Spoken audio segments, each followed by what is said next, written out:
Hi all, and welcome back for our latest episode of Car Check. We're here in Immendingen, and today we have the Mercedes-AMG GT 63 S E PERFORMANCE 4-door coupe, and I'm excited to dive into all your questions together with Jörg. Hi Maro. Hi Jörg, good to see you. Good to see you too. Who'll be telling us all about the details of this beautiful car.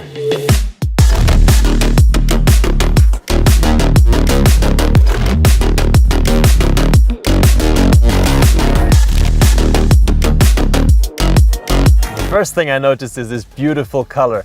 One thing's for sure, driving past the Casino Square in Monaco, I wouldn't go unnoticed with this car.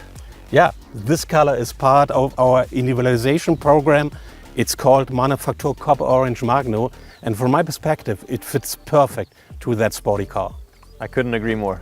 What's also new is the new front apron, which is standard for our V8 models, and it features the air curtains on both sides of the car and that huge AMG grille with the air intakes down there. A design which you may know from your AMG GT3 race car. Yeah, absolutely. And for me, that's always the first characteristic I look for, and that tells me that it's a true AMG. Jörg, we talked about the styling, but what can you tell us about the performance figures? What you see here is our iconic 4-liter V8 bi-turbo engine built with the one-man, one-engine philosophy. This engine features 639 horsepower plus 204 horsepower from the electric drive unit in the rear, which combines to a total of 843 horsepower and a massive torque of 1,470 Newton meters. It's incredible numbers. What's the number from 0 to 100? Thanks to our 4MATIC Plus all-wheel drive system, you get the perfect traction, and it is below 3 seconds, which is 2.9 seconds from 0 to 100. That's incredible. That's quicker than my GT3 race car. I mean, that's where you see all-wheel drive combined with a lot of power. That's crazy. All right, with all those numbers, I want to take it for a drive now. Okay, let's go.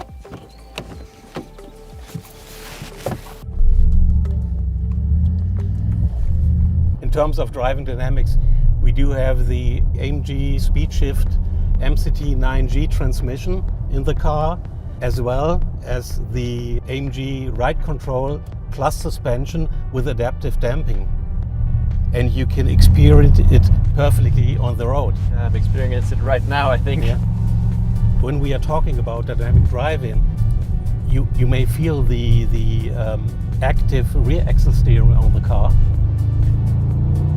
Very well feelable that at low speeds it's steering opposite the direction of the corner to increase the rotation, and at higher speeds like right now it's steering in the same direction to give you more stability. So that's immediately feelable, that feature.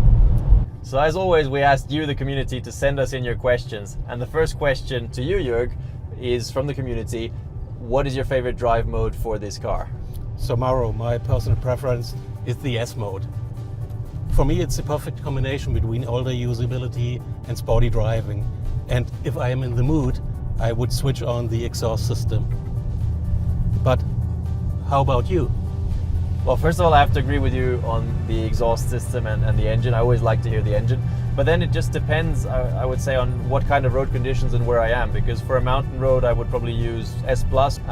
If I'm in town, maybe it'll be S. I think that's a good compromise, what you mentioned. Or if I'm sitting in traffic, it might even be fully electric, which is, for me, the great thing about this car, that it has this wide spectrum of options available. That brings us to the next question from the community. How does it fare as a daily, especially in nasty underground parking garages and when you do the grocery shopping? Mauro, as you mentioned, it's a very versatile car.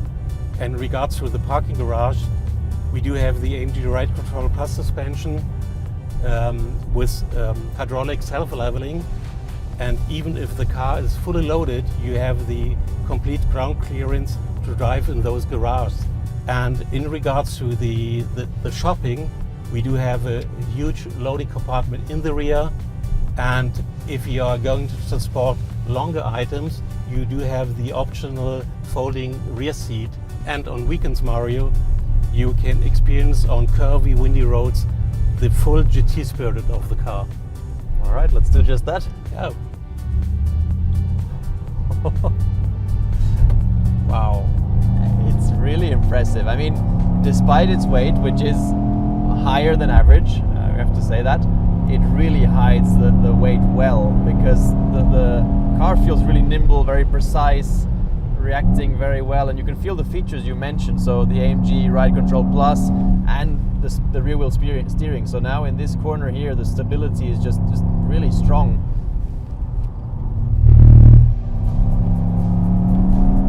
I absolutely agree. It's incredible. So Jörg, the community wants to know, is it worth to change from the 53 model to the 63 model as a daily driver? So the most obvious difference is the engine. While the GT53 has an inline 6-cylinder engine, the GT63 has our iconic 4-liter V8 bi-turbo. Both cars can be used for daily driving without any restrictions. But however, if it comes to performance-oriented driving, the GT63 can fully exploit his advantages due to his engine power. And thanks to the AMG E PERFORMANCE hybrid system, we do have the additional mentioned power. We have an optimal weight distribution of 50-50 due to the electric drive unit which is placed in the rear. And you have the ability to drive fully electric, for example on a Sunday morning, picking up the bread rolls for your family without waking them up. That's a valid point. Jörg, one thing I noticed about the hybrid is how fast the battery charges. I mean, I'm almost always at 100% state of charge. So that's the result of the E-Performance always-on strategy. With our high-performance battery, which is a fully in-house developed battery, a one-to-one technology transfer from our Formula One car. Okay, and that means the battery is basically always charging, not only when we're braking. Correct. Talking about braking, I mean, it's not the lightest car, and with its power, it can reach really high speeds. So what can you tell me about the braking? That's why the car comes standard equipped with our AMG high-performance carbon ceramic braking system, which provides best deceleration and maximum braking and fading stability on heavy loads.